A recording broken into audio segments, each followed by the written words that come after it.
Toxic படம் ரொம்ப ஈகலாக wait பண்ணிட்டு இருக்கக்கூடிய ஒரு படம். உலகமே உற்று நோக்கக்கூடிய ஒரு படம். மிக பிரம்மாண்டமாக உருவாகிருக்கு. கன்னடத்தில் கேஜிஎஃப்க்கு அப்புறம் யாஷினுடைய விஸ்வரூப ஒரு படமாக இது உருவாகிருக்கு. ஸோ இந்த படத்தை கீது மோகன்தாஸ் ஒரு ஃபீமேல் டைரக்டர் அவங்க தான் டைரக்ட் பண்ணியிருக்காங்க. இந்த படத்தில் வந்து 4 ஹீரோயின், நயன்தாரா, அப்புறம் வந்து கியாரா அத்வானி, அப்புறம் ஹீமா குரோஷி, தாரா சுதாரியா உள்ளிட்டோர் நடிச்சிருக்காங்க.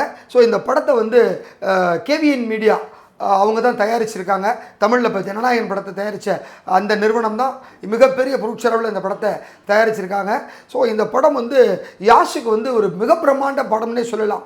ஸோ அவருடைய பரிமாணத்தில் உச்சகட்ட படமாக இது அமைஞ்சிருக்கு. இந்த மாதம் 24ஆம் தேதி ரிலீஸ் ஆக போகிற இந்த படத்தினுடைய ட்ரெய்லர் லான்ச் ஃபங்க்ஷன் வந்து பெங்களூரில் ஒரு பெரிய ஹோட்டலில் வந்து நேற்று முன்தினம் சனிக்கிழமை மாலை ஒரு 7 மணிக்கு மிக பிரம்மாண்டமாக நடந்திருக்கு. இந்தியாவில் இருக்கக்கூடிய டாப் சிட்டிஸ்லேருந்து எல்லா சினிமா ஜேர்னலிஸ்ட்டும் அவங்க ஃப்ளைட்டில் கூட்டிகிட்டு வந்தாங்க. ஒரு பேன் இண்டியா படம் அப்படிங்கிறதுனால பேன் இண்டியா லெவலில் இருக்கக்கூடிய அனைத்து ரிப்போர்ட்டர்ஸையும் மீடியாக்களையும் பெங்களூரில் ஒன்று திரட்டி அவங்களுக்கு நடுவில் இந்த ஃபங்க்ஷனை ரொம்ப கிராண்டாக நடத்தியிருக்காங்க. ஸோ பாலிவுட்லேருந்து, டெல்லி, பாம்பேலேருந்து வந்தாங்க. அதே போல் நம்ம டோலிவுட்லேருந்து, ஹைதராபாத்லேருந்து மீடியா பர்சன்ஸ் வந்துட்டாங்க. அப்புறம் கோலிவுட்லேருந்து, சென்னையிலேருந்து மீடியா பர்சன்ஸ்லாம் போயிருந்தோம். அதுக்கப்புறம் பார்த்தீங்கன்னாக்க நம்ம மல்லூட், கொச்சி அண்ட் ட்ரிவாண்டரத்துலேருந்து ஜேர்னலிஸ்ட் வந்திருந்தாங்க. ஸோ ஒட்டுமொத்தமாக எல்லா மீடியாவும் சேர்த்து அங்கே சாண்டல்வுட்டில் இருக்கக்கூடிய பெங்களூர் மீடியாக்களும் சேர்ந்து ஒன்று குழும்பி மிக பிரம்மாண்டமான விழாவாக அது நடந்தது.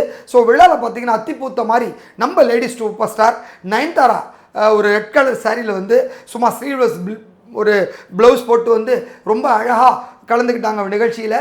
எல்லாருக்கும் ஆச்சரியம், நயன்தாரா வந்திருக்காங்க அப்படின்னு சொல்லிட்டு. ஸோ பொதுவாக சினிமா நிகழ்ச்சி அப்படின்னாலே, ப்ரமோஷன் அப்படின்னாலே நயன்தாரா வரமாட்டாங்களே, இதுக்கு எப்படி வந்தாங்க அப்படின்ற மாதிரி எல்லோரும் விட்டு நோக்கினாங்க. ட்ரெய்லர் பார்த்த உடனே மிக பிரம்மாண்டமாக இருந்தது. ஸோ ஒரு சோத்துக்கு ஒரு சோறு பதம் அப்படிங்கிற மாதிரி இந்த சின்ன ட்ரெய்லர் பார்த்த உடனே இந்த படம் எப்படி இருக்க போகுது, இந்த படம் எந்த மாதிரி விஷயத்தை பேச போகுது அப்படிங்கிற விஷயத்தை நம்ம உற்று நோக்க முடிஞ்சுது. ரொம்பவே சூப்பராக கீது மோகன்தாஸ், யாஷ் ரொம்ப அழகாக காமிச்சிருக்காங்க. இந்த மாதிரி ஒரு ஆக்ஷன் படத்தை ஒரு ஃபீமேல் டைரக்டரால் பண்ண முடியுமா அப்படின்னு மூக்கு மேலே விரல வைக்கிற அளவுக்கு மிக பிரம்மாண்டமாக நேர்த்தியாக இந்த படத்தை எடுத்து கொடுத்துருந்தாங்க. ஸோ இந்த விழாவில் வந்து நயன்தாரா பேசுகிறப்ப ரொம்ப அழகாக பேசியிருந்தாங்க. அதாவது பொதுவாகவே நான் மல்டி ஸ்டார்ஸ் படம் அப்படின்னாலே எடுத்த உடனே ரிஜெக்ட் பண்ணிவிடுவேன். ஸோ கமிட்டே ஆக மாட்டேன். ஏன்னா இப்போ ரீசெண்ட் டேஸில் பார்த்தீங்கன்னா விமன் சென்ட்ரிக் படங்கள் மட்டும்தான் நயன்தாரா நடிக்கிறாங்க. அப்படி இல்லைன்னா அவங்களுடைய கேரக்டருக்கு முழுவதும் இம்பார்ட்டன்ஸ் இருக்கக்கூடிய ஒரு படத்தில் தான் நடிப்பாங்க. ஸோ அந்த மாதிரி தான் நான் நடிச்சிட்ருக்கேன். இந்த மாதிரி மல்டி ஸ்டார்ஸ் படமே வேண்டாம் அப்படின்னு நினச்சி தான் கீது மோகன்தாஸ் என்கிட்ட சொன்ன உடனே நான் வேண்டான்னு சொல்லிட்டேன். அதுக்கப்புறம் அவங்க வந்து என்கிட்ட ஒரு $1 மில்லியன் கொஸ்டின்ஸ் ரைஸ் பண்ணாங்க. ஸோ எல்லாத்துக்கும் நான் ஆன்சர் பண்ணேன். ஒரு ஸ்டேஜில் அவங்களுடைய கார்னர் தாங்க முடியாமல் சரி வந்து கதை சொல்லுங்கள் அப்படின்னு சொன்னேன். ஸோ கீது வந்து என்கிட்ட கதை சொன்னாங்க. கதை சொல்லி முடித்த உடனே நான் அப்படியே ஷாக் ஆகிட்டேன். ஸோ இது ஒரு சாதாரண படம் கிடையாது. இந்த மாதிரி படம் நம்ம வாழ்க்கையில் ஒரு தடவையாக நடிச்சிடணும் அப்படின்னு முடிவு பண்ணி உடனே எஸ் அப்படின்னு சொன்னேன். ஸோ அவங்க கதை சொன்ன விதத்தோடு அவங்க எடுத்த விதம் இன்னுமே சூப்பராக இருந்தது. நான் இதுக்கு முன்னாடி நிறையா ஆக்ஷன் படங்கள் பண்ணியிருந்தாலும் அவுட் அண்ட் அவுட் ஒரு ஃபீமேலாக ஒரு லீடாக இந்த மாதிரி ஒரு ஆக்ஷன் படத்தில் இருக்கிறது எனக்கு ரொம்ப சந்தோஷமாக இருந்தது. ஸோ எல்லாத்தையும் தாண்டி நான் பொதுவாகவே இந்த நிகழ்ச்சிகளுக்கு வர்றதில்லை. எல்லோரும் ஏன் அப்படின்னு பார்த்தா எனக்கு இந்த மாதிரி ஒரு ப்ரமோஷனில் வர்றது, பேசுகிறது அப்படிங்கிறதுல கொஞ்சம் கூட செட் ஆகாத விஷயமா இருக்கும். அதனாலவே நான் கலந்துக்க மாட்டேன். ஆனால் இங்கே ஏன் வந்திருக்கேன் அப்படின்னா முழுக்க முழுக்க யாஷுக்காக மட்டும்தான் வந்திருக்கேன். யாஷ் வந்து ஒரு டெடிக்கேட்டடான ஒரு ஆர்டிஸ்ட். என்னோட கோ ஆர்டிஸ்ட் வந்து அவர் ஸ்க்ரீனில் பார்க்குறப்ப அவ்வளோ சூப்பராக இருந்தது. இந்த படத்துக்காக 100%ல் 200% அவர் உழைப்பை போட்டிருக்காரு. அப்படிப்பட்ட கடினமான உழைப்பாளி. ஸோ அவருடைய அந்த இன்வால்மெண்ட்டில் இந்த படம் வந்து வேறு லெவலில் எலிவேட் ஆகி நிற்கிறது. நிச்சயமாக வந்து யாஷை வந்து ஒரு மான்ஸ்டர் அப்படின்னு சொன்னால் அது பொருத்தமான வார்த்தையாக இருக்கும். ஸோ அவ்வளோ ஒரு டெடிக்கேட்டாக அந்த படத்தில் நடித்து கொடுத்துருக்காரு. ஸோ இந்த டாக்ஸிக் படம் பேன் இண்டியா லெவலில் ஒரு பேசப்படக்கூடிய படமாக இருக்கும்.